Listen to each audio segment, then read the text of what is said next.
जय श्री कृष्णा, राधे राधे। आप सभी का स्वागत है मेरे हेमा के व्रत कथा उपाय चैनल में। दर्शकों, आज की इस वीडियो में हम आपको सकट चौथ के व्रत के बारे में बताने वाले हैं। पूजा विधि और आपको किस तरीके से इस व्रत को करना चाहिए और क्यों रखा जाता है, सभी बताने वाले हैं। कितनी तारीख का ये व्रत पड़ रहा है। चैनल को सब्सक्राइब करें, साइड में ऑल को प्रेस करें मेरी इसी तरह के उपाय और कथा की वीडियो प्राप्त करने के लिए। सकट चौथ का व्रत माघ मास के कृष्ण पक्ष की चतुर्थी को रखा जाता है। इस दिन माताएं संतान की दीर्घ आयु यानी लंबी आयु के लिए ये व्रत करती हैं और उनकी खुशहाली के लिए गणेश जी की पूजा करती हैं। इस साल यह व्रत 29 जनवरी को रखा जाएगा। महिला इस दिन निर्जल व्रत करके रात को चंद्रमा को अर्घ देकर व्रत पूर्ण करती हैं। उसके बाद ही खाना खाती हैं। जब तक चंद्रमा को अर्घ नहीं देते, जब तक व्रत पूर्ण नहीं होता है, अर्घ देने के बाद ही खाना खाती हैं और अपने बच्चों के लिए प्रार्थना करती हैं। बिहार और पूर्वी उत्तर प्रदेश में इस व्रत को तिलवा और तिलकुटा भी कहा जाता है। आइए आपको बताते हैं इस साल सकट चौथ का शुभ मुहूर्त, महत्व और जो पूजा विधि है वो सभी हम आपको बताने वाले हैं।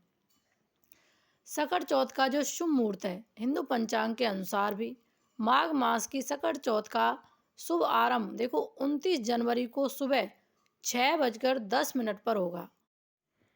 इसका समापन 30 जनवरी को सुबह 8:54 पर होगा। इसलिए उदय तिथि के नियम अनुसार यह व्रत 29 जनवरी को ही रखा जाएगा।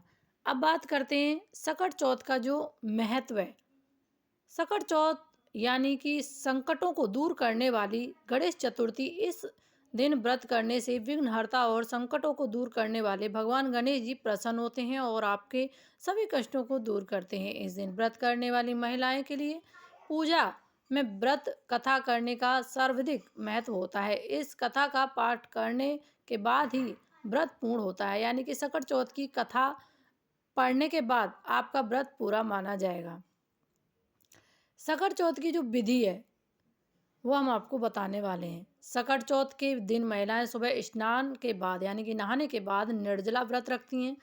चंद्र दर्शन के बाद व्रत को तोड़ती हैं। कुछ स्थानों पर महिला इस दिन कुछ नहीं खाती, वहीं कुछ स्थानों पर महिला व्रत तोड़ने के बाद खिचड़ी, मूंगफली और फलाहार करती हैं। इस दिन शकरकंद खाने का सर्वाधिक महत्व होता है। इस व्रत में काले तिल और गुड़ यानी कि जो तिल आते हैं, ब्राउन वाले तिल आते हैं, और गुड़ बने गणेश जी को भोग लगाना होता है। या तो आप तिलकुट बना सकते हैं या रेवड़ी गजक कुछ भी ला सकते हैं, लेकिन तिल का होना चाहिए। उससे ही आप पूजा के बाद गणेश जी का भोग लगाएं। और फिर इन्हें चावल का बना हुआ आटा भी चढ़ाया जाता है। कई जगह पे अपने अपने नियम अनुसार होता है, बाकी इसी तरीके से किया जाता है। तो इस तरीके से आप भी इस व्रत को करें, क्योंकि ये संतान की दीर्घ आयु के लिए, लंबी आयु के लिए, खुशहाली के लिए किया जाता है।